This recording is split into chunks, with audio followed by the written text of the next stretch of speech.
चुनाव एक जंग। नमस्कार, आप लोगों का बहुत बहुत स्वागत है चुनाव विश्लेषण के आज के इस एपिसोड में। मैं हूं आपके साथ साक्षी साहनी और आज के इस एपिसोड में हम फिर एक बार नजर डालेंगे जितनी भी चुनावी गतिविधियां जम्मू कश्मीर में हो रही हैं उन सब के ऊपर। सबसे पहले शुरू करेंगे प्रधानमंत्री नरेंद्र मोदी से, क्योंकि कहा जा रहा है कि प्रधानमंत्री नरेंद्र मोदी इस बार जम्मू का दौरा जो है वो करने वाले हैं। तारीख की अगर मैं बात करूं तो 28 सितंबर को यानी शनिवार के दिन प्रधानमंत्री नरेंद्र मोदी जम्मू कश्मीर में महासंकल्प रैली के लिए आने वाले हैं और आकर जनता को संबोधित करेंगे और लोगों से बातचीत जो है वो करेंगे और अपने जो विचार हैं वो लोगों के साथ साझा करेंगे। आगे चलते हैं, बात करेंगे जम्मू कश्मीर में हाल ही में जो एक विजिट हुई थी राहुल गांधी की, और राहुल गांधी की इस विजिट के बारे में बात करें तो उन्होंने एलजी के ऊपर कई तरह के रिमार्क्स जो हैं वो किए थे, कई तरह के तंज कसे थे, जिसे चलते हुए उन्होंने ये कहा था कि लेफ्टिनेंट गवर्नर जो है वो एक राजा है जिसे यहाँ पर लाकर बिठा दिया गया है। और इसी के साथ उन्होंने ये भी कहा था कि कहीं ना कहीं वो एक आउटसाइडर हैं। उसको देखते हुए उनकी तरफ से ये जो तंज कसा गया था उसके ऊपर आज के दिन केंद्र मंत्री और असेंबली इंचार्ज जी किशन रेड्डी ने यह कहा है कि राहुल गांधी जो है उनके पास क्लियर स्टेट ऑफ अंडरस्टैंडिंग जो है वो काफी कम है और इसको देखते हुए उन्होंने उन्हें बालक बुद्धि जो है वो कहा है। आगे बढ़ेंगे, बात करेंगे कि जिस तरह से जम्मू कश्मीर में चुनावों का दौर चल रहा है और एडमिनिस्ट्रेशन भी अपनी तरफ से काम में जुटी हुई है, ऐसे में आज के दिन एक दुखद घटना जो है वो सामने आई है जम्मू कश्मीर के रियासी से। रियासी जिले के अभी मैं अगर बात करूं तो कहां पर है, तो ये बात हो रही है माहौर इलाके की, जहां पर 2 लोगों की मौत हो गई है और एक बुरी तरह से घायल हो गए थे। बात करेंगे कि कहां हुआ है तो किस तरह से हुआ है, तो मैं आपको ये बता दूं कि ये 3 लोग एक गाड़ी में सवार थे और एक गाड़ी जो है वो पेट्रोलिंग के लिए जा रही थी। जो इस गाड़ी में 3 लोग सवार थे। अब बात करेंगे कि किस किस की मृत्यु जो है वो हुई है, तो ड्राइवर अहमद जो है उनका नाम सामने आया है और दूसरी तरफ दूसरा नाम जो सामने आया है वो है कांस्टेबल एजाज खान का।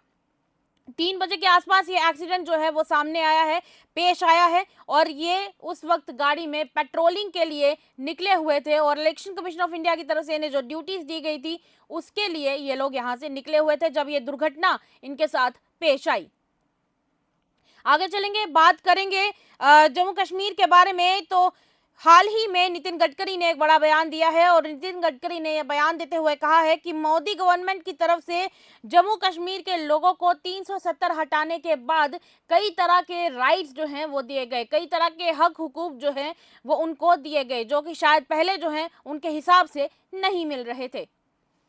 आगे चलेंगे, बात करेंगे पॉलिटिकल पार्टीज की। तो एक एनालिसिस के हिसाब से ये सामने आया है कि जम्मू कश्मीर की जितनी भी पॉलिटिकल पार्टीज हैं उनमें चाहे अगर हम 4 बड़ी पॉलिटिकल पार्टीज की बात करें तो भारतीय जनता पार्टी हो, इंडियन नेशनल कांग्रेस हो, पीडीपी हो या एनसी हो, इन सब की तरफ से लगभग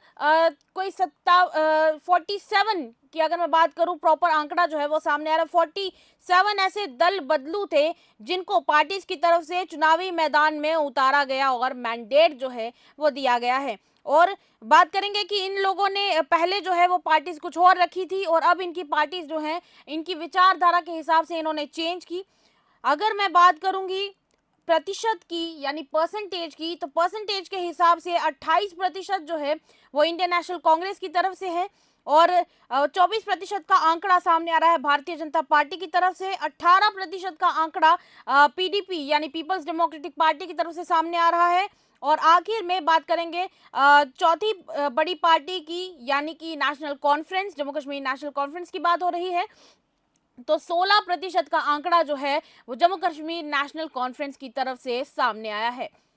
आगे चलेंगे, बात करेंगे कि जम्मू कश्मीर में ये जो इलेक्शंस हो रहे हैं इसको देखते हुए काफी सारे लोग जो हैं वो एक्साइटेड हैं और अपनी तरफ से लोगों का भी ज्यादा से ज्यादा कोशिश है कि हम जितना हो सके उतना ज्यादा वोटिंग की इस प्रक्रिया में पार्टिसिपेट कर सके।